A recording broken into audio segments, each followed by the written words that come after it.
Ladies and gentlemen, boys and girls, braggers, flaggers and tail waggers, welcome along to the Joe Spivey YouTube channel where we discuss books and little else. And it has been once more 5 days since last I spoke to you, and that of course requires an excuse, folks, and it is forthcoming. I have had or suffered through 2 migraines in 8 days. The only reason I didn't mention the first one 5 or 6 days ago was because it didn't affect me as it usually did, and so I was able to plough on. But this last one was a megalith. It was a real... Is megalith even a word? If not, then megalith is worth 9 points this morning. For those of you playing Joe Spivey Verbal Bingo, this was an extraordinary migraine. A migraine of... spatial proportions. It was awful, and unfortunately, again, for those of you who are new to this channel, I am a migraine sufferer, and I get a sort of a precursor that my brain is going to conduct some self-sabotage, a small, almost ethereal, a little spasm, a twizzling pool of sort of iridescent pixels begins there and widens and widens and widens until it comprises 1/3 of my field of vision, and that doesn't itself bring with it pain, but if anything, something worse, which is the fear of pain down the line. And so I immediately take to my bed, darken the room, and close my eyes and think of England and hope that it isn't terrible. That didn't happen this time because I had the migraine, I had the head pain when I was awoken, and so obviously the aura, what is called the migraine aura, had taken place just before waking. So that was probably in response to a ribaldrous dream. Who knows? But yeah, it was awful, and that meant that Wednesday was spent wincing through life, which is unfortunate, which meant that I didn't read nearly as much as I wanted to. And the days before and after migraines tend to be terrible also, and therefore, if you have 2 in 8 days, that means probably 65 to 70% of my life, as I say, has been spent in the fetal position recently. So I do apologise that I haven't been here, but you're not... you are not paid subjects or whatever. You are just, casual bibliophiles who will take me as frequently as I appear. And so I needn't feel pressure to just feed the machine and shoot product out at you constantly. But we are back on this fine Friday, and I am back with the proverbial bang, because I've got an awful lot of books to show you. But yeah, I think there will be a prolegomena just before we begin. I alluded to it on my Instagram on Sunday, but there was perhaps the most disgusting 100 minutes of YouTube footage ever uploaded to the internet, which was Mehdi Hassan's Jubilee video, in which he, I think, foolishly, stupidly, submitted to a circle of hell. 9 or 10 sort of profoundly aggressive xenophobes and white nationalists, all of whom would happily decapitate him were they given the weapons to do so, were then engaged in formal debate with him. And yeah, if you want my opinions, then as I say, you can consult my Instagram stories, where I really put everybody to the saw. So yeah, that was just something I wanted to comment on. Again, this is as well as being a sort of handy directive for all bookish people, it's also something, I was mentioning this to family members a little while ago, it's also something of a videographical diary entry, just in case we are still around in the year 2075, and my grandchildren would quite like to know what Joseph Edward was like, how he conducted himself when he was between the ages of 20 and 25, then this comes as a little bit of a note, and so that Jubilee video may well indeed have prominence in 70 or 80 years' time, and I would like them to know that I am hereby condemning it. So that's that. You'll notice also that whilst I do occasionally use a hairdryer to get the Spivanian curls going, or rather the Spivanian swishes, you'll notice that I seem to have frightened my curtains this morning, and so that I am somehow conveying emotion, rather like dogs do with the position of their flopped ears. I don't know what it is that I'm signalling today. Maybe it's sadness, or maybe it's I don't know, sexual poverty. Who knows? Who knows? But yeah, there are some strange curls today. But we do, believe it or not, have books to we have books to broach. So I have been reading, not very much, not nearly as much as I would like, but I have been reading. And what I've been reading primarily is this fine collection of Saki's complete writings. H. Munro, the early 20th century, I'm going to call him pre-war English satirist. He is somebody who supposedly inspired the timeless works of P.G. Wodehouse, and he's somebody who, in every other picture of him, does not at all resemble the figure on the front of this book. Is it even Saki that it's meant to be picturing? Yes, it is. Cover photographed by E.O. Hopp, reproduced by permission of the Royal Photographic Society. So I'm led to believe that that is Saki, but as I say, he doesn't look like that in any other picture that I've seen of him. Now, I went into this book with high expectations. That there are probably 55 short stories and 3 novels at the back. I read one of the novels and half a dozen to a dozen of the short stories, and went in with high expectations because very many people whose literary judgments I treasure are big fans. James O'Brien, the departed Christopher Hitchens, and others, sundry others, all love Saki stuff, and I don't wish to employ double negatives, but I haven't disliked it. I don't feel disgruntled, but it may not be said that I feel gruntled either. There's something for the Woodhouseians. I read, what did I read? I read The Lumber Room. I read Shufti Gashkar, whatever it's called. All of the ones that are recommended. I read Reginald Peace poem, Sredni Vashtar. Down Pens, which I'll read from in a moment, The Lumber Room, and then the novel was The Unbearable Bassington. Again, on the face of it, I should absolutely love H. Munro / Saki, but his writing is rather too attentive, which is a strange thing for me because I have been lambasting laziness, authorial laziness, for years and years and years now. But I don't know whether ever any of you guys have ever felt this way. But do you ever, when in contact with one writer's work, feel as if they are perhaps trying too hard? It's a bit prolix, in other words. It's a bit I don't know, a bit austere and a bit starchy and a bit straight. I recognise this a lot in my own writing. I think perhaps H. Munro was suffering the same hatred of complacency that I also suffer. You want for goodness sake, why am I struggling to adequately convey my thoughts? I don't know, but because you hate complacency and laziness and boredom and stagnant prose, you will do anything to avoid that, and often that means siding on the other extreme, which is it's just a little bit much sometimes, and it's a little bit hard to compute, and you know the prose stinks of the lamp, as Dr. Johnson might have said, in that he stayed up too long passing through the sentences. As I say, I often see this in my own writing just 10 or 15 minutes after putting ink to paper, and so I'm not going to ultimately condemn him, but we do have I do want to read from the short story Down Pens. Now this this is again a little bit of a send-up of English gift giving and gift receiving, and how pointless the whole process is, and how often you can be given a billiard ball or my first egg laying set or whatever. You can be given something completely and utterly useless, and yet the giver knows that it is useless, the recipient knows that it is useless, and yet both of you must concoct this facade wherein both of you are extremely satisfied with the process. And so this is a sister and a brother, I believe, sort of discussing how best to write back after having received a really terrible gift. "Have you written to thank the Froplinsons for what they sent us?" asked Egbert. "No," said Janetta, with a note of tired defiance in her voice. "I have written 11 letters today, expressing surprise and gratitude for sundry unmerited gifts, but I haven't written to the Froplinsons." "Well, someone will have to write to them," said Egbert. "Well, I don't dispute the necessity, but I don't think the someone should be me," said Ginetta. "I wouldn't mind writing a letter of angry recrimination or heartless satire to some suitable recipient. In fact, I should rather enjoy it, but I've come to the end of my capacity for expressing servile amiability. 11 letters today and 9 yesterday, all couched in the same strain of ecstatic thankfulness.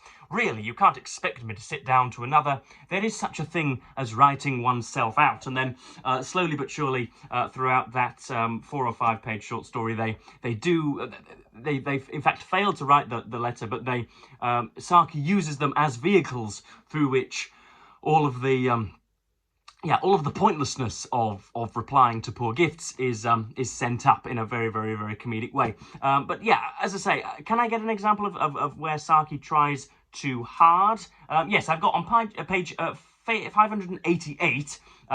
We have the unbearable Comus discussing wistful irritation, I do believe. I've written again in the margin, again, authorial overstretch causes a muscular twang. In other words, Saki is trying too hard to be individualistic, and in doing so becomes nigh on unreadable. Like his mother, he looked round with wistful irritation at the example afforded by contemporary youth, but he concentrated his attention exclusively on the richer circles of his acquaintance, young men who bought cars and polo ponies as unconcernedly as he might purchase a carnation for his buttonhole, and went for trips to Cairo or the Tigris Valley with less difficulty and finance stretching than he encountered in contriving a weekend at Brighton. You can see there what Saki is trying to broadcast, but he is doing so in, I think, a rather ham-handed and rather feckless way, because he doesn't want to put it in a plain manner, when in fact sometimes, and I can't believe I am recorded as saying this, sometimes plain language is the best way to go about things. You shouldn't let cliche monging dominate your writing, but sometimes the boy can simply go to the shop, okay? You do not need to fetter and impede your prose with lefts and rights and ups and downs and all sorts of sort of neoclassical references. We don't need to do that. But that's the complete Saki. As I say, I've not read nearly enough of this to warrant objective judgment, but yeah, a slight disappointment. I'm not as thrilled as I thought I might be. I'm just looking out onto the horizon to see if window cleaners are returning. They have been this morning, and a more invasive and really sort of beworrying situation I seldom find myself in.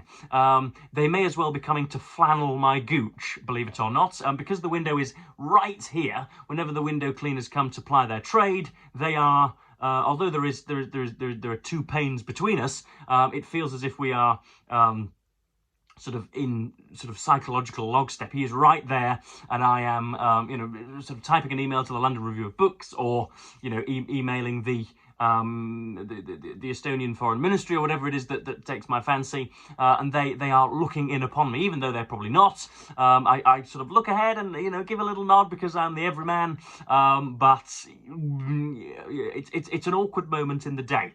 So I hope they don't return, because then they would see me. They would see me lollygagging into the ether. But we do have another writer who I have been reading. This is the essayist, book critic, and eulogizer of all literature, James Wood. I've been reading more of his serious noticing, but I've only been reading one essay, which is his work on Jane Austen, on her free and direct style, and that is because it's Jane Austen July. I am a little bit of an exception and peculiarity among booktubers for many reasons, but foremost, I think, here, because I do not enjoy much of Austen's writing. I think Pride and Prejudice is jolly excellent. We enjoyed reading Mansfield Park, did we not, just a few months ago? But Northanger Abbey, Sense and Sensibility especially, Persuasion, I can take them or I can leave them. I think in regard to free and direct style and lending certain characters introspective thoughts and interiority, as the Academy would phrase it, I think there are many, many, many better people who have done it. But apparently, again, people whose critical thoughts I admire seem to revere her, and so I must sit on the park bench with my legs crossed and wait until they pass, so that I can then I can then have their thoughts subsumed. But we have, James Wood talking about Jane Austen's free and direct style. I may as well just quote, I think probably from the very, very last section. That's on Dostoevsky, and it turns out that I haven't planned this at all. A few pages are turned over, but because my head has been scattered recently, I do not know why I have done so, and so I won't bother quoting from them. You can see how little I have prepared for this video. But yeah, that's James Wood's Serious Noticing. If indeed you're obsessed with Jane Austen here in July, then his essay, which is called something like Heroic Consciousness, Jane Austen's Heroic Consciousness, then I would force you to go to it, because he comes out to bat for her as usual in a rather soppy, slow, hyper-emotional way, but immensely readable way as usual. Talks about interiority of character and, yeah, free and direct style, and how very little of the situations around Austen's heroines change, but their reactions to them change, and how they have a room of their own, and how she was the first to bequeath interiority onto main characters. Again, I think that's rather huffed up stuff, rather jumped up charges, but yeah, that's Wood's Serious Noticing on Austen. And then we have what I've begun this morning, which is Cameron at 10, The Verdict. I won't give any more thoughts on this, but yeah, because I lack a bookmark elsewhere, the stolid and reliable pencil is keeping place for me. But yeah, this is obviously Cameron is noted as perhaps the most sensible Prime Minister besides Keir Starmer of the last decade and a half, in the face of Liz Truss and Boris Johnson and very many other clownish political figures. He resembles a librarian, and he made some difficult and, I think, errant decisions, but he was at heart a decent man. And so, yeah, we have Anthony Seldon and Peter Snowden giving a verdict on his tenure between 2010 and 2006, and it is British politics and the consequences therein which usually drag me back to reading, and so I thought I'd better consult this. So we have we have Seldon and we have Snowden there, and then because grandmother Revel, my maternal grandmother, gave me a crisp 20 sterling note over the weekend, rather than buying sort of intravenous euphoria from that, rather than buying street side heroin or the quaint company of a Bulgarian with that money. I instead went down to my new book to Waterstones, the new bookshop, indeed, as in the bookshop which sells new books, and yeah, frittered the money away. No, I didn't fritter it away. These are consequential and timeless pieces. We have, first of all, John Milton's Paradise Lost in a Penguin Classic Edition with a parrot, and indeed I think you'll find there an unshaggable Eve, as I might phrase her. She's got some rather nice thighs, but that is a face that only a mother or a first cousin could love. There is the snake, who is to lead her astray, who is to pervert all of Western civilization and what should we say, wrought childbirth upon women. So that's John Milton's Paradise Lost. We will see if blank verse can affect me. I don't think a single line of blank verse, or indeed, a collection of blank verse has ever had the same effect as rhyming and more deftly constructed poetry has had on me. But we shall see. That's John Milton's Paradise Lost. It runs to, what does it run to? My God.